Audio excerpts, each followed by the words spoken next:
काजी फायज ईसा साहब से ऊपर जाने की सबकत लेने की कोशिश करेगा, क्योंकि जो फस्तायत,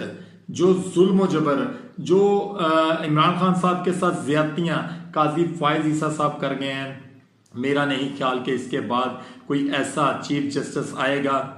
जो किसी के साथ भी इतनी फस्तायत कर सकता है। इमरान खान साहब को,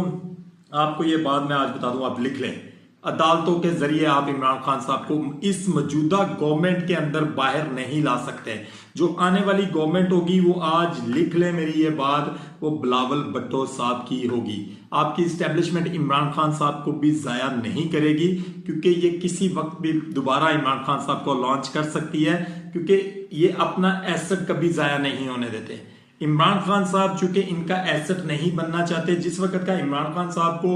उतारा है सीट से, एज ए प्राइम मिनिस्टर की सीट से, उस वक्त से इमरान खान साहब ने वो बातें करना